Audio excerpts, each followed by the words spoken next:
Então vamos lá, pessoal, sem mais delongas, sejam todos bem-vindos. Meu nome é Oliver, para quem não me conhece, sou um dos representantes educacionais da 4TC aqui em território nacional do Brasil e nós organizamos, né, uma vez por mês, uma vez a cada 2 meses, um webinar e nesse webinar eu quero falar sobre o VSA, o Volume Spread Analysis, que inclusive já é um tema até certo ponto batido na doutrina, só que não da maneira que a gente vai abordar hoje.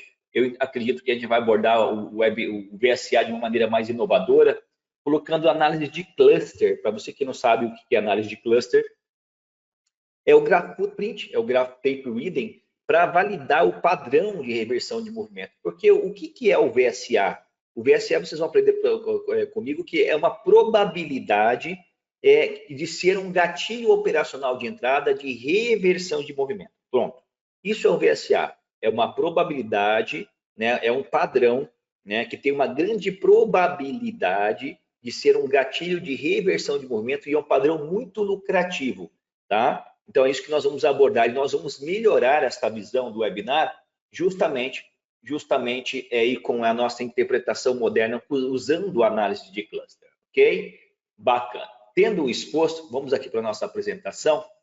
Então, vou colocar aqui agora, isso, ó. Então, o tema que nós vamos abordar já vem lá da época de 1900, da virada do século passado, abordado por Richard Wyckoff, mas ele se popularizou muito aqui, principalmente no Brasil, né, para quem conhece, através desse livro de Anna Cooling, né, que é uma grande trader, né, uma das mestras aí do mundo do trade, que fizeram muito sucesso e ganhou muito dinheiro.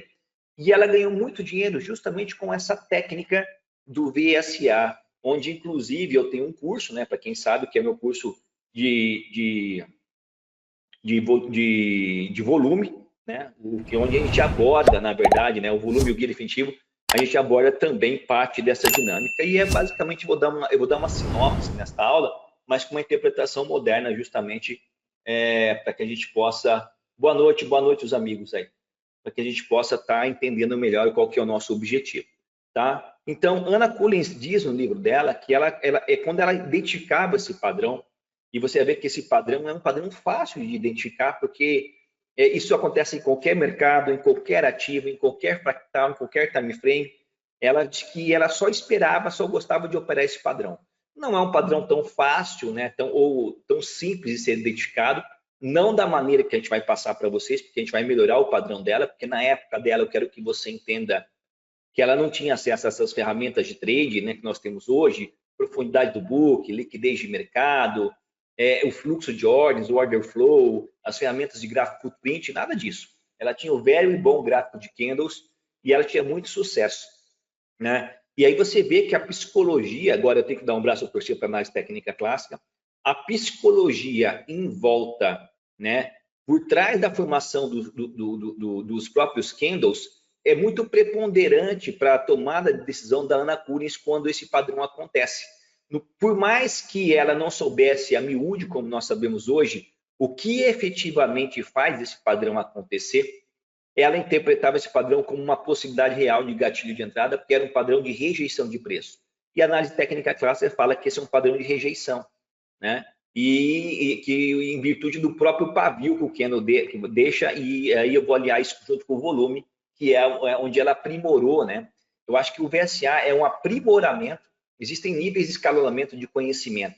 O VSA, ele é um aprimoramento do shape, do entendimento do shape dos candles, em especial de um candle muito designado, muito específico, que é o famoso doji, né? O famoso doji ou pin bar, né? A galera aqui no Brasil conhece como pin bar. Realmente é uma interpretação melhorada, né? Utilizando o próprio volume do pin bar, do doji, né? Só que a gente vai muito além, porque como nós temos ferramentas hoje de fluxo, a gente vai identificar o porquê que esse doji, aliado desse grande volume, que a análise técnica clássica diz que é um doji de rejeição, realmente se convalida como doji de rejeição ou não. Você vai aprender comigo que nem sempre é um doji de rejeição. Esse gatilho de entrada, na verdade, é uma absorção de preço, é uma exaustão de preço, né? É uma defesa de posição. Não é que é um gatilho de rejeição. Pura e simples, pelo fato da época eles não terem acesso às ferramentas de fluxo, não está errado dizer que o preço bateu ali, rejeitou e pode haver uma reversão a partir daí. Mas a gente consegue ter uma visão mais a miúde hoje com as ferramentas, e é isso que eu quero mostrar para você, do que de fato acontece na microestrutura da formação do preço, para que realmente haja a famosa, entre aspas, rejeição de preço predito por Anacurus, ok? Bacana, pessoal? Show de bola. Pessoal, se vocês tiver qualquer dificuldade, volte e meia, manda uma mensagem para mim no chat aqui, se vocês estão escutando, se o áudio está legal, porque realmente esse sistema de webinar aqui para mim é um pouco diferente, e aí às vezes eu posso me bater aqui, tá? Bom, bacana. Começando então aqui, se vocês estão vendo a minha tela, vocês estão vendo a minha tela do computador, eu não sei qual tela vocês estão vendo, essa aqui é a questão também. Qual tela será que vocês estão vendo? Vocês estão vendo a tela do slide, pessoal? Vocês estão vendo a tela do slide ou estão vendo a tela só do meu rosto? Alguém põe para mim no chat, por favor?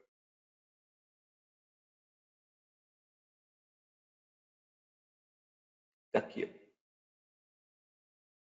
Qual tela, modo de exibição, qual tela que vocês estão vendo? Ah, tá, vocês estão vendo a minha tela do slide, beleza. Acabei de ver aqui. Seu rosto e o slide. Então, beleza, tranquilo, obrigado.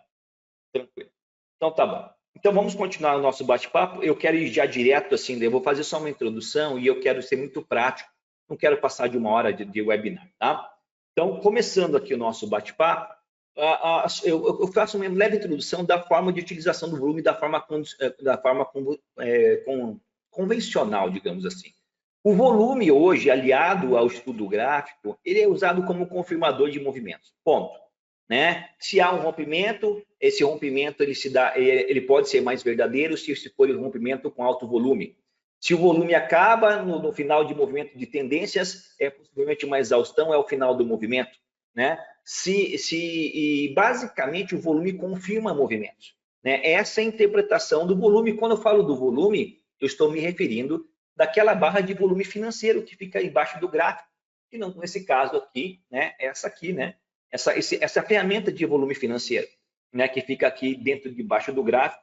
Então, assim, quando há verdadeiros rompimentos, com base nessa interpretação, os verdadeiros rompimentos são ratificados, são chancelados pelo volume crescente, e o final de movimento, olha só isso que eu estou dizendo para vocês aqui, isso é bem evidente, né? Quando o preço vai subindo, com o volume caindo, né? Com o volume caindo, isso é uma exaustão de preço. Você está vendo aqui no meu gráfico?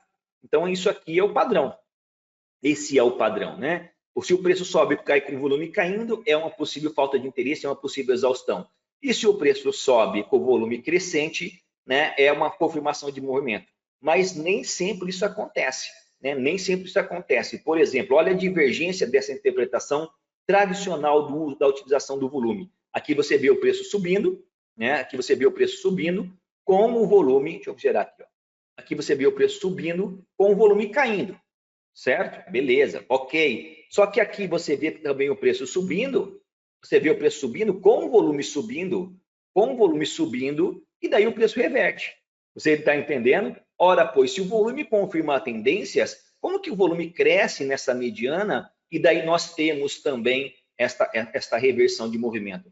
Outra divergência bem perto aqui. Você veja como essa afirmação da análise técnica clássica é um pouco falaciosa na maioria das vezes, diga-se de passagem, né? É um conhecimento muito simplista, né?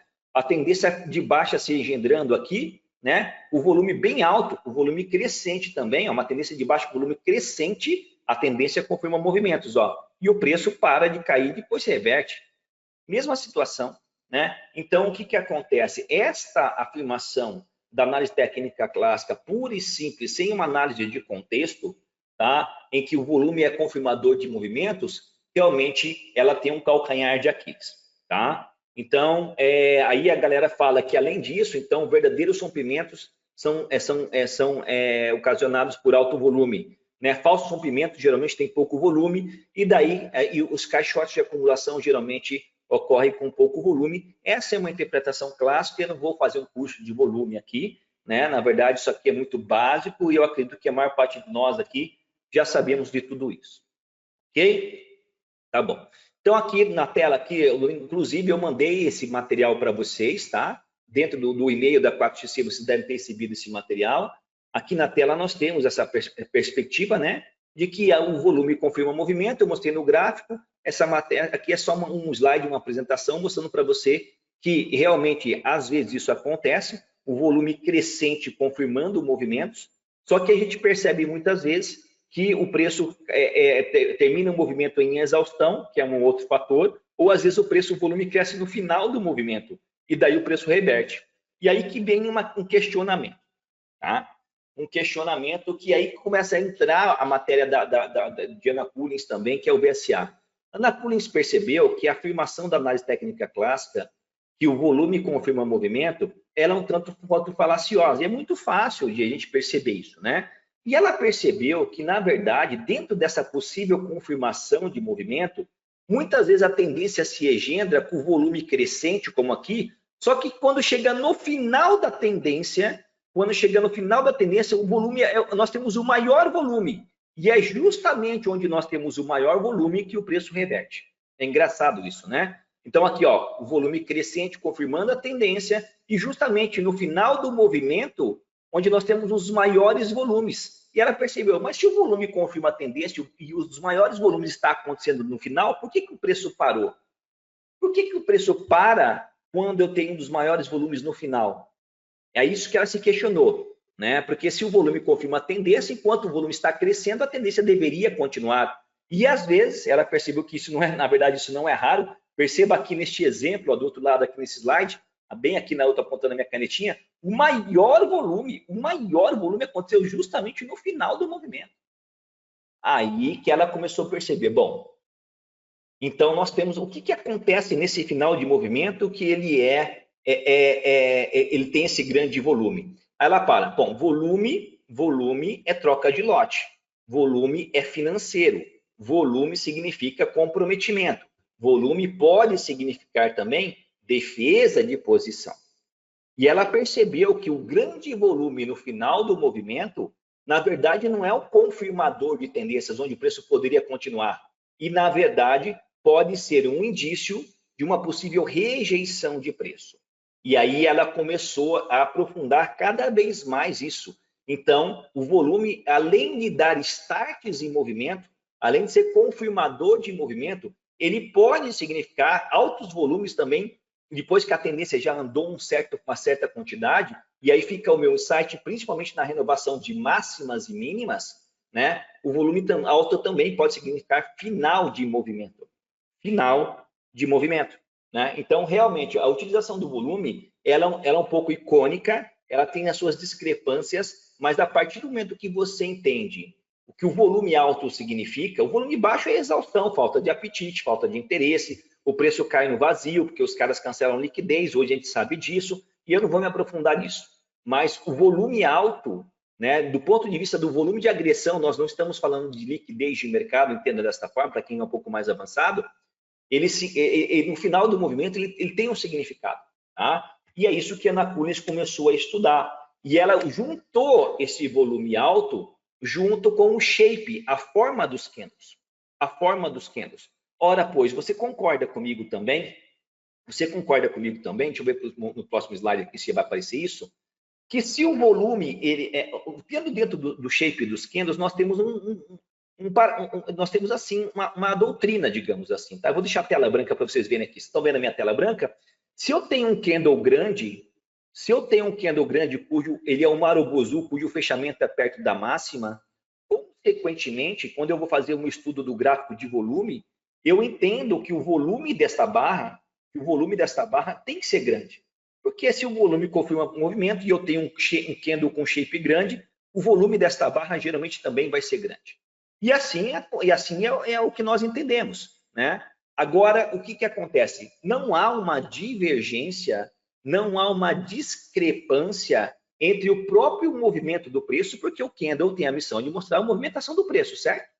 Certo. Onde nós temos uma abertura, uma máxima, uma mínima, um fechamento, né? Então, se eu tenho um grande volume, e esse volume mostra a intenção, vontade, determinação, consequentemente, eu tenho que ter um grande candle, um grande Marubozu, né? Onde o spread de deslocamento, que é a amplitude máxima de deslocamento entre a máxima e a mínima, que nós chamamos de spread, deve ser amplo, porque o combustível gasto, que é o próprio volume, que é o próprio convertimento financeiro, foi muito grande para promover essa amplitude de deslocamento.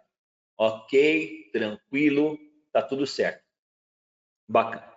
Né? Agora, ela começou a perceber também que nos finais, isso aqui, geralmente, né, quando acontece isso aqui, quando acontece no rompimento, principalmente de lateralidade de preço, quando o preço vem para romper essa lateralidade de preço e acontece justamente a formação desse candle, desse grande marobozu, acompanhado desse grande volume, ela consegue identificar, claro, e a análise técnica, claro, que fala para a gente que isso aqui é um start de movimento. Isso aqui é um start de movimento, que é a vontade, a determinação do início do movimento, pois o volume crescente confirma movimentos. Os verdadeiros rompimentos são eivados de grande volume, e assim vai. Perfeito. Tá? E ela percebeu também que muitas vezes no final do movimento, quando após a tendência se inicia, o volume também ele é extremamente alto. O volume também, após o final desse movimento, também ele é extremamente alto, né? E muitas vezes é até mais alto do que o próprio volume de ignição. E muitas vezes ele é até mais alto do que o próprio volume de ignição. Vamos colocar isso aqui como padrão de volume de ignição. Vou colocar IG aqui, ó. Ignição, né? Esse volume aqui muitas vezes é até mais alto do que o volume de ignição. E daí, o que ela percebeu? Que após esse volume altíssimo no final do movimento, muitas vezes o preço reverte. E aí o que acontece? Ela para e pensa dentro da doutrina dos candles. Se o volume é alto, eu tenho que ter necessariamente, por uma questão de harmonia, de lógica, porque o volume é financeiro, um grande marobozu. Então, em tese, mesmo na alta, eu deveria ter um grande marobozu aqui. Um grande marobozu, né? Na formação desse preço. Eu deveria ter um grande marobozu aqui. Só que muitas vezes isso não acontece. Ela percebeu que geralmente, quando esse volume ele cresce no final de movimento, muitas das vezes ela encontrava uma anomalia, que é justamente o que? O nosso pin bar. O nosso pin bar, que é o pin bar, ou como vocês querem, pin bar. Vocês chamam como vocês quiserem, tá, pessoal? Tem vários nomes aí, né? É o nosso pin bar. O que é o pin bar? Né? O que é o pin bar para análise técnica clássica? Isso aqui todo mundo sabe, né? O pin bar da análise técnica clássica é um candle cujo corpo é pequeno e o pavio é gigantesco. Esse é o pin bar, né? E daí ela ficava na dúvida, né? Isso ela conta no livro dela, tá, pessoal? Eu não estou inventando nada, tá? Qual que é a diferença psicológica entre a formação desses dois preços? Interprete comigo. Vocês estão vendo a tela branca, né? Eu preciso fazer essa digressão, pessoal, porque isso aqui é a base do VSA, tá? Isso aqui é a base do VSA. Qual que é a diferença na formação dos preços do ponto de vista psicológico quando você analisa dois candles desse, né? Bom, aí é fácil de responder, né, Oliver? Se nós temos aqui, né, se o fechamento está perto da máxima, esse marobozu mostra determinação. E o tamanho da vela em relação ao próprio pavio mostra que há uma determinação, uma vontade, nesse caso, compradora, pois a vela está de alta. Sim, imagine que o preço, né, nesse sentido, está fazendo um movimento de alta aqui no zigue-zague altista, né? A gente sabe como é que funciona. Estou fazendo só uma elucidação para vocês aqui, tá? Então, em tese, né, dentro desse zigue-zague altista, nós teríamos aí a possibilidade da continuação do movimento de alta. E claro, como eu falei, né, deve existir, não é que sempre existe, mas deve existir uma harmonia no gasto de combustível para promover este resultado, que é justamente o grande volume aliado ao grande spread do preço. E aí que entra o VSA, que é o volume spread análise. O que é? Ela vai sempre analisar o volume junto com o próprio spread de formação do preço, que é a própria amplitude. Se eu tenho um grande volume, eu preciso ter necessariamente um grande spread. Isso é uma harmonia na formação dos preços. E geralmente essa barra é uma barra de ignição, né? Agora ela percebeu que geralmente no final dos movimentos, muitas vezes o volume do próprio pin bar, ele é significativamente maior do que o volume da própria barra de ignição. O volume do pin bar, ele é significativamente maior do que o volume da própria barra de ignição que deu início à tendência. E aí, o que isso significa? O que isso significa? Ora, pois, se o volume confirma a tendência, primeiro, o shape do que... Quando o fechamento, vocês sabem, né, pessoal? A psicologia da formação dos preços, né, com base no estudo puro e simples do Kendall, ela foi fazendo uma digressão. A psicologia simples do estudo dos Kendall diz para mim, bom, esse candle aqui é um candle de determinação, porque o fechamento foi perto da máxima. Agora, esse candle aqui é um candle de rejeição de preço. Ora, pois, quando ele abriu lá embaixo, ele fez uma máxima, ele chegou a ser totalmente comprador, mas ele reverteu e fechou perto da abertura. Então, este candle aqui, para análise técnica clássica, onde o pavio é significativamente maior do que o próprio corpo do candle, é um candle de rejeição de preço. E Ana Kunins percebeu que isso a análise técnica já dizia para ela. Só que ela viu que a efetividade da formação gráfica, da ocorrência do doji ou também do pin bar, como queiram, era muito mais eficiente, né, quando o preço estava renovando máximas ou mínimas, quando havia a ocorrência do pin bar, na renovação de máximas ou mínimas, e esta ocorrência do pin bar era aliada a um grande volume, que às vezes que era o maior volume da própria tendência, ou um volume muito alto acima da média, e havia essa, como ela chama no livro, anomalia entre o próprio volume dispensado com a formação do candle, né? Porque não há um spread real, o fechamento foi perto, não foi perto da máxima, nesse caso, né? O fechamento foi perto da abertura. Ela percebeu que quando isso acontecia, existia uma grande probabilidade de reversão de movimento e não de continuidade. E neste caso, o volume não estaria confirmando a continuação da tendência. Neste caso, né, o volume estaria denunciando uma possibilidade de uma reversão de movimento. E ela identificou esse padrão. E daí, ela vai narrando isso no livro dela, que ela só operava isso. Né? Ainda mais quando este padrão ocorria em níveis de suporte, de resistência, em pontos de interesse do preço, números redondos, padrões psicológicos bola-bola, né? E aí ela fala, quando ela identificava esse padrão,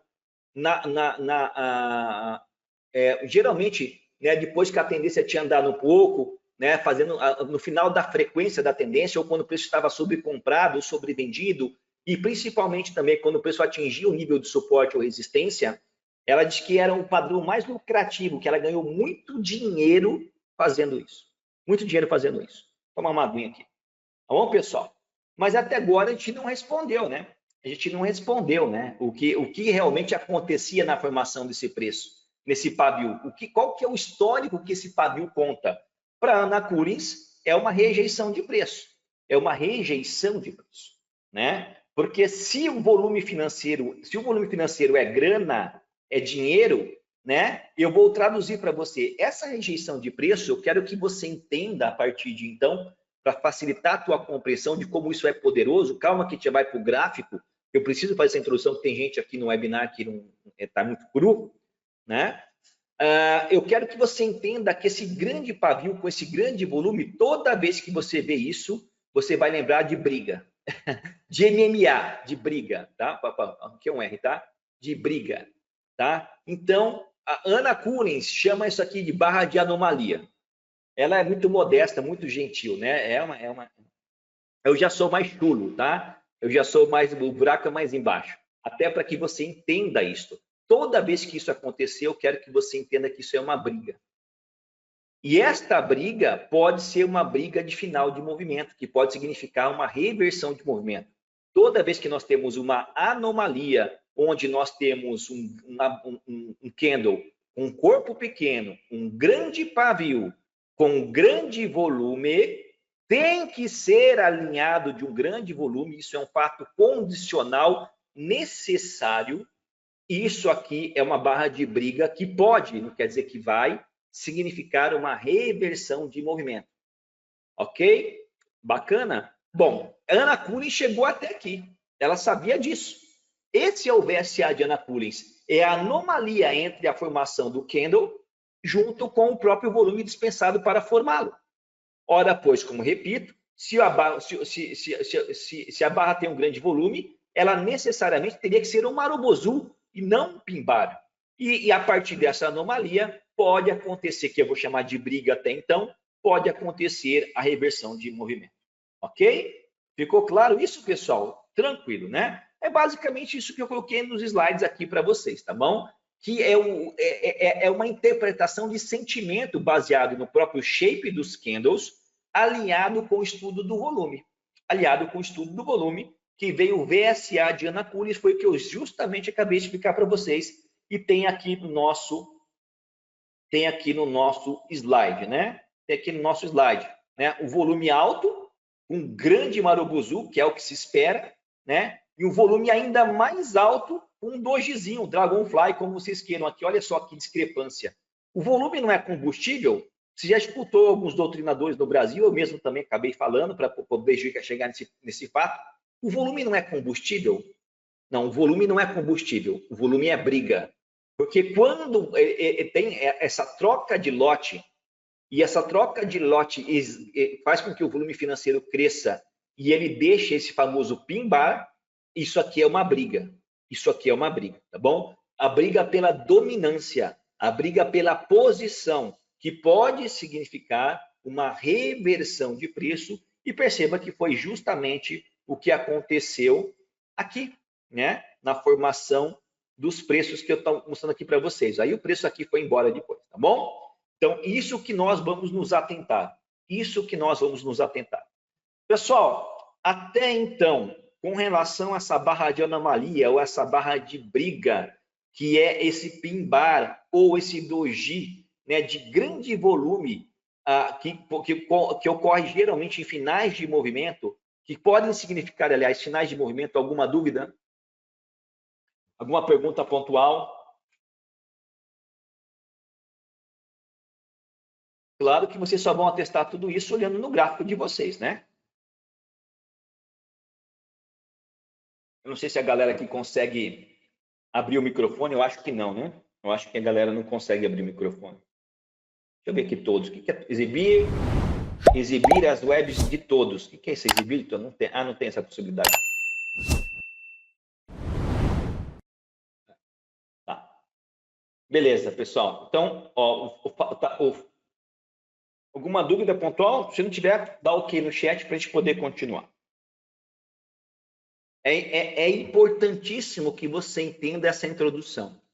É importantíssimo, tá? Porque o que nós vamos fazer agora? Nós vamos estudar efetivamente o que acontece nesse pavio. Nós vamos melhorar significativamente o padrão de Ana Collins, com base nas ferramentas modernas que nós temos hoje. Tudo ok, beleza.